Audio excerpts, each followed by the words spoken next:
A chuva caía como lâminas afiadas sobre as ruas empedradas de Lisboa, transformando o bairro alto em um labirinto de sombras e sussurros. Alexandre parou o motor do seu food truck, o sabor do coração, sentindo o peito apertar ao ver a figura encolhida no beco escuro, um menino de uns 15 anos, magro como um galho seco, tremendo sob um cartaz rasgado. Seus olhos, grandes e famintos, cruzaram os de Alexandre por um instante, e naquele olhar, ele viu o reflexo da própria juventude perdida, a rejeição, o frio que não era só da pele. Sem pensar duas vezes, Alexandre pegou uma travessa fumegante de bacalhau à brasa e correu para o beco, ignorando a água que encharcava sua jaqueta de couro. Come, rapaz. Isso aqui não é caridade, é o que sobrou do dia. Mas amanhã tem mais.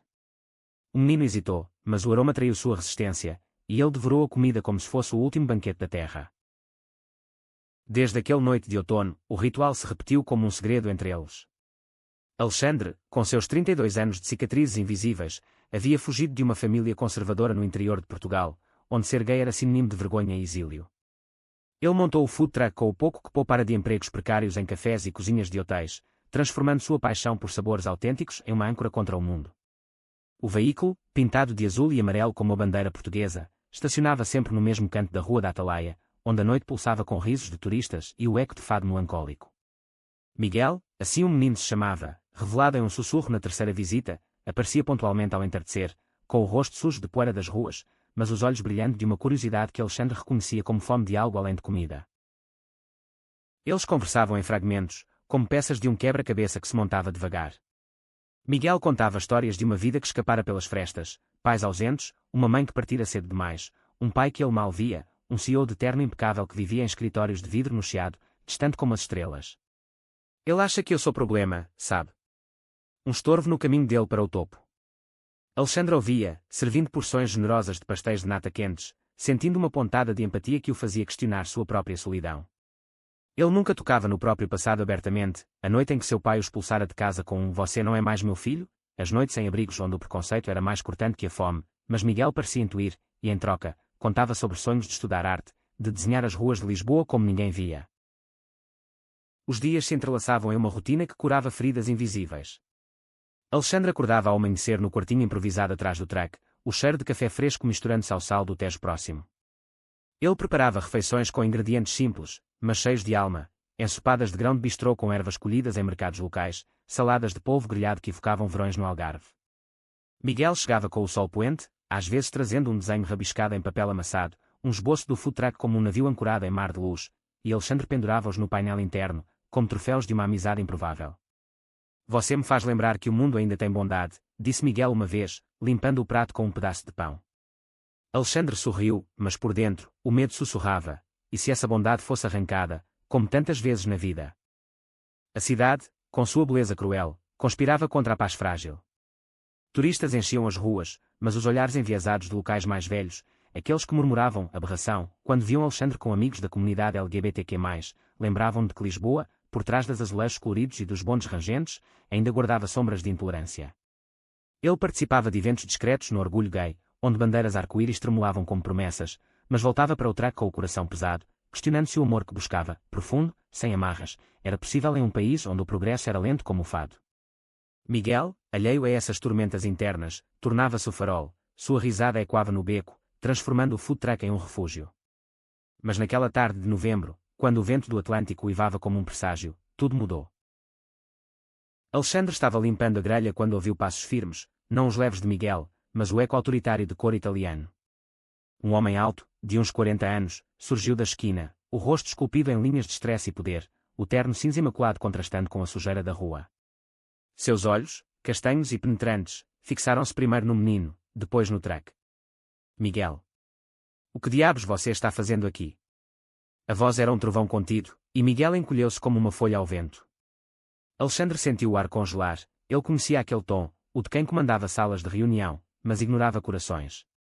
O homem, Ricardo, como Miguel gaguejou, estendeu a mão, mas o menino recuou, os olhos suplicantes voltados para Alexandre. "Ele me ajuda, pai. Não é como você pensa." Ricardo virou-se, o olhar agora uma lâmina. "E quem é você?" "Algum salvador de rua que acha que pode interferir na minha família." As palavras cortaram, mas Alexandre ergueu o queixo, o coração batendo como tambores de uma batalha iminente. Ricardo não era homem de impulsos, Sua vida era um cronograma meticuloso, de reuniões no topo da Torre Vasco da Gama a negociações que moldavam o scaling de Lisboa. CEO de uma firma de consultoria internacional, ele construíra um império sobre decisões frias, onde emoções eram fraquezas a serem contidas. Miguel, seu único filho, era o ponto cego, um lembrete vivo da esposa perdida em um acidente de carro anos antes, uma culpa que ele afogava em horas extras e uísques solitários em apartamentos de luxo no Príncipe Real. Quando o detetive particular o alertou sobre o menino sem abrigo, frequentando um food truck suspeito, Ricardo agiu como sempre, com eficiência brutal. Mas ao chegar lá, o que encontrou não foi um predador, mas um homem de jaqueta surrada, com mãos calejadas de trabalho honesto e olhos que pareciam ler almas. Eu sou Alexandre, dono disto aqui. E Miguel não é seu, para arrastar como um troféu. Ele vem porque quer, come porque precisa. As palavras saíram mais afiadas do que pretendia, e Ricardo piscou, surpreso pela audácia. Ele examinou o truck, o cheiro de azeite e alho pairando como uma acusação, notando os desenhos de Miguel colados na parede interna. Algo se mexeu nele, uma rachadura na armadura, o menino sorria de verdade ali, não um sorriso forçado das visitas paternas esporádicas. Ele é meu filho. Tem um quarto em casa, escola, futuro. Não isso. Ricardo gesticulou para o beco, mas sua voz vacilou, traindo a dúvida. Miguel interveio, voz trêmula, casa. Aquela prisão de silêncio onde você nem nota se eu existo. Aqui eu sou visto, pai. Aqui eu como, falo, vivo. O silêncio que seguiu foi ensurdecedor, quebrado apenas pelo gotejar da chuva residual. Alexandre observava, o estômago revirando. Ele via em Ricardo o eco de seu próprio pai, o homem rígido que preferira a tradição à verdade do filho. Mas havia algo mais, uma vulnerabilidade nos ombros tensos do CEO, uma fadiga que o luxo não curava. Talvez ele precise de mais do que um teto, senhor. Talvez precise de você. Ricardo riu, amargo, e você, o quê? Um cozinheiro de rua que sabe de paternidade. Mas ele não se moveu para arrastar Miguel, em vez disso, aceitou a caneca de café que Alexandre ofereceu, bebendo devagar enquanto o menino se esgueirava para dentro do truck, fingindo ajudar na limpeza. Conversa fiada surgiu, o tempo, o tráfego de Lisboa, o preço dos ingredientes. Ricardo mencionou, casualmente, o stress de um grande contrato com uma empresa europeia, e Alexandre respondeu com uma anedota sobre um dia em que o truck quase virara com uma rajada de vento do Tejo. Pela primeira vez em anos, Ricardo riu, um som rouco, genuíno. Naquela noite, Miguel ficou com Alexandre, o pai partindo com um aceno relutante e uma promessa vaga de voltar. Ele não é mau, sabe? Só. Perdido como eu. O menino desenhava enquanto comia uma sopa quente, e Alexandre acenou, mas o encontro o deixou inquieto. Quem era Ricardo além da fachada? Nos dias seguintes, o ritual continuou, mas agora com sombras. Miguel chegava agitado, contando sobre ligações do pai, tentativas de reconciliação que soavam como ultimatos. Ele quer me mandar para um internato em Espanha. Diz que é pelo meu bem. Alexandre fervia por dentro, mas mantinha a calma, oferecendo conselhos como pratos reconfortantes. Fale com ele. Diga o que sente. Às vezes, o orgulho é o maior sem-abrigo de todos. A tensão escalou em uma sexta-feira chuvosa, quando Ricardo reapareceu, desta vez sem o terno, uma camisa polo azul, jeans casuais, como se tentasse se infiltrar no mundo do filho. Ele trouxe um guarda-chuva grande o suficiente para 3, e parou ao lado do truck, observando Alexandre grelhar sardinhas. Eu trouxe isso. Entregou uma sacola com frutas frescas do mercado da Ribeira. Para o jantar dele. O seu. Alexandre ergueu uma sobrancelha, surpreso pela gentileza inesperada. Eles conversaram mais, desta vez sobre Lisboa, Ricardo confessando amar o fado de Amália Rodrigues, mas raramente ir a shows, Alexandre compartilhando memórias de festas no cais do Sodré, onde a noite dançava livre. Miguel observava, olhos brilhando como se visse o milagre se desenrolar. Mas o idílio frágil rachou quando um cliente habitual, um homem idoso de bigode grisalho, murmurou alto o suficiente: olha só, o cozinheiro das minorias agora tem companhia fina. Cuidado, rapaz, esses tipos de colarinho branco comem e cospem. Ricardo curou, o maxilar travado, e Alexandre sentiu o velho veneno da rejeição subir. Ignore. Ele é do tempo em que Portugal ainda achava que o amor tinha regras. Mas Ricardo não ignorou, ele pagou a conta em dobro e saiu abruptamente, deixando um cartão de visitas no balcão. Naquela noite, sozinho com Miguel, Alexandre desabafou pela primeira vez: eu sei como é ser visto como errado. Meu pai. Ele me jogou fora por amar quem amava. E você, Miguel, não deixe que o medo dele te roube. O menino abraçou-o, um gesto raro de afeto, e pela primeira vez, Alexandre sentiu que talvez, só talvez, pudesse construir algo além de refeições passageiras. Ricardo dirigia de volta ao seu apartamento no bairro Alto, as luzes da cidade borrando como lágrimas não derramadas. O comentário do velho ecoava, misturando-se a memórias que ele enterrara, a juventude em Coimbra, onde um beijo roubado com um colega de universidade o marcara para sempre, um segredo que ele trancara ao casar com a mãe de Miguel, convencendo-se de que era uma fase, uma fraqueza. Agora, aos 43, o império que construíra era uma prisão dourada, e o food truck de Alexandre, com seu cheiro de vida real, era uma brecha na muralha. Ele folheou contatos no telefone, quase ligando para um terapeuta que nunca consultara, mas em vez disso, pesquisou o nome de Alexandre online. Nada além de perfis em redes sociais de uma associação LGBTQ+ local, fotos de sorrisos em paradas de orgulho, e um blog modesto sobre culinária de rua.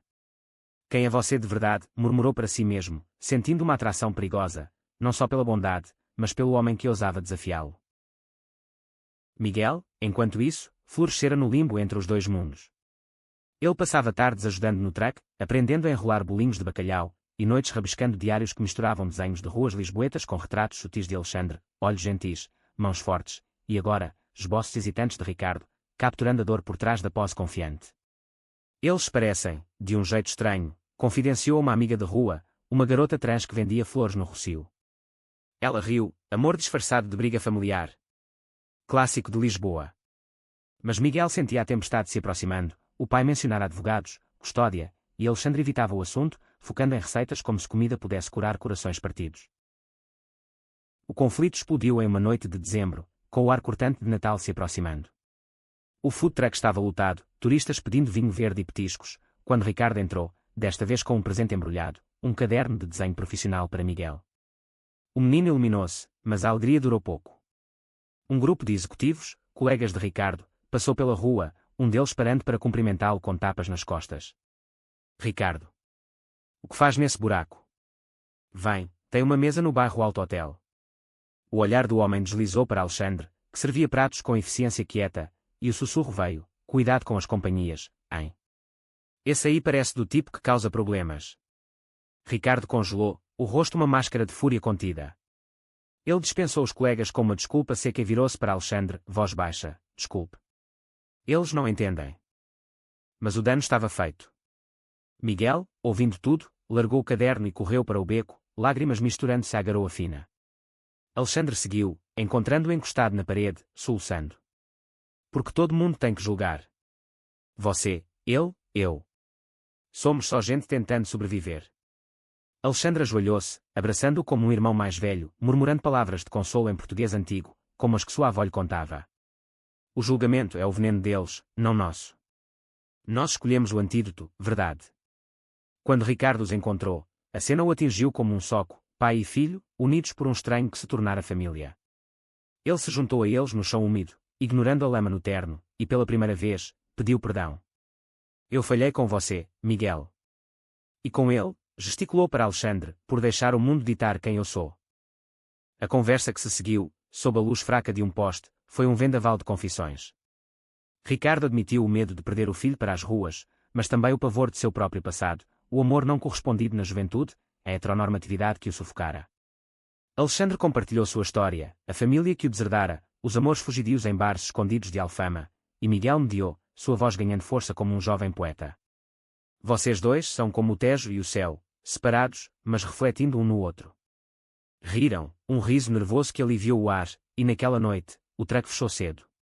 Eles comeram juntos, uma refeição improvisada de feijoada vegetariana, conversa fluindo como vinho tinto, e Ricardo viu, pela primeira vez, o homem além do rótulo, Alexandre, com sua risada contagiante e mãos que criavam magia de nada.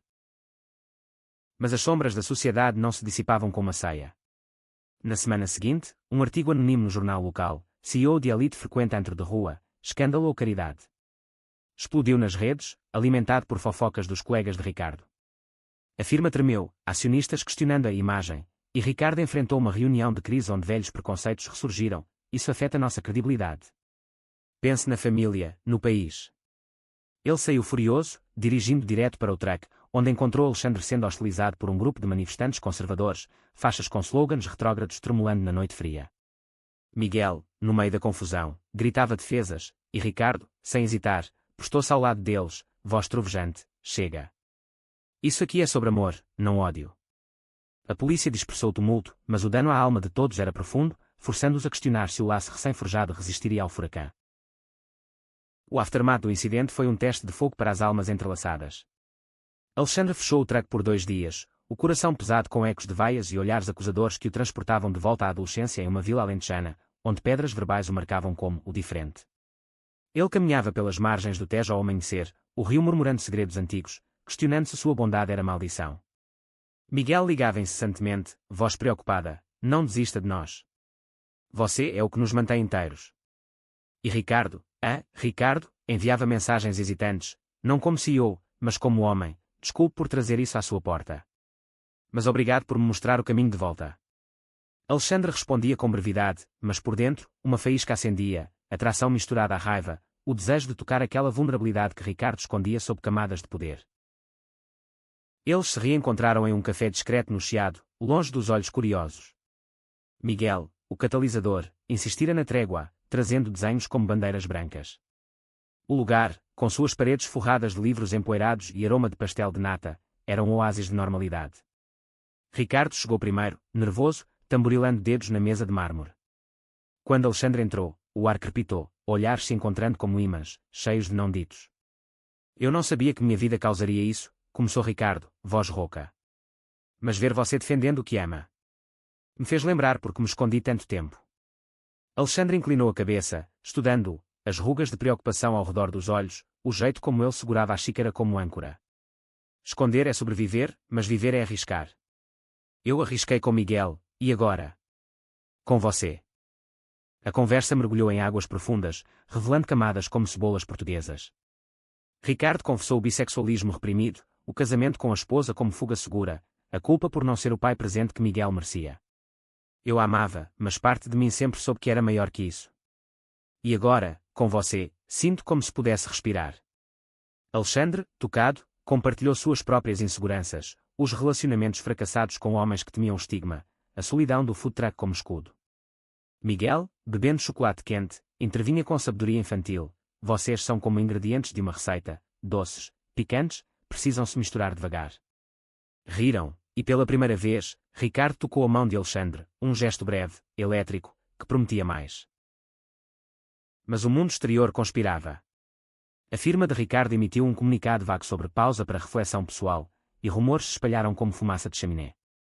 Uma organização conservadora local, e quando velhos fantasmas do salazarismo, organizou uma petição contra influências degeneradas nas ruas de Lisboa, mirando o truck de Alexandre. Ele recebeu ameaças anônimas, bilhetes sob o para-brisa, chamadas noturnas, e Miguel, aterrorizado, implorou para que parassem. Eu não quero perder nenhum de vocês. Ricardo, enfurecido, contratou segurança discreta e consultou advogados, mas o verdadeiro conflito era interno. Ele se via dividido entre o homem que amava emergir e o titã corporativo que o mundo esperava. O ponto de virada veio em uma viagem impulsiva a Sintra, terra de palácios encantados e neblinas românticas. Ricardo sugeriu o passeio como família, alugando um carro e enchendo de piqueniques, queijos da Serra da Estrela, vinhos do Douro. O caminho sinuoso, com vistas de florestas verdes e o Atlântico ao longe, dissolveu barreiras. Em Pena, o palácio colorido como um sonho, eles caminharam de mãos dadas, Ricardo e Alexandre, com Miguel correndo à frente, rindo de ecos. Aqui, ninguém nos julga, disse Ricardo, parando em um mirante, o vento bagunçando seus cabelos. Alexandre virou-se, olhos nos olhos, então não se julgue. O beijo que se seguiu foi tímido, doce como figos maduros, selando uma promessa em meio às ruínas românticas. De volta a Lisboa, a euforia colidiu com realidade. Um ex-colega de Ricardo, invejoso e rancoroso, vazou fotos granuladas do passeio para a imprensa sensacionalista, escândalo no paraíso, CEO em encontro proibido. Os tabloides devoraram, títulos gritando sobre traição à família tradicional. A mãe de Ricardo, uma senhora devota de Fátima, ligou histérica, exigindo que ele endireitasse o caminho. Miguel enfrentou bullies na escola improvisada de rua, e Alexandre viu clientes fiéis desertarem o truck, sussurrando desculpas envergonhadas. No auge da crise, Ricardo confrontou o conselho da firma em uma reunião tensa. Voz firme, minha vida pessoal não é ativo nem passivo. É minha. Ele saiu com uma demissão forçada nas mãos, mas livre, pela primeira vez. A demissão de Ricardo foi um terremoto que redesenhou mapas emocionais. Sem o escudo do cargo, ele mergulhou em um limbo de dias vazios, caminhando pelas ruas de Alfama como um fantasma em busca de propósito. O apartamento luxuoso, com vistas panorâmicas do castelo de São Jorge, ecoava solidão, mas agora ele o preenchia com chamadas para Miguel e visitas ao truck, ajudando com entregas ou simplesmente sentando no balcão, ouvindo Alexandre cozinhar. Eu era rei de nada, confessou uma noite, enquanto eles lavavam pratos juntos, água quente escorrendo como lágrimas purificadoras. Você me mostrou que reino de verdade é este, corações conectados. Alexandre sorriu, secando as mãos em um pano, e puxou para um abraço, firme, reconfortante, o primeiro sem o peso do medo.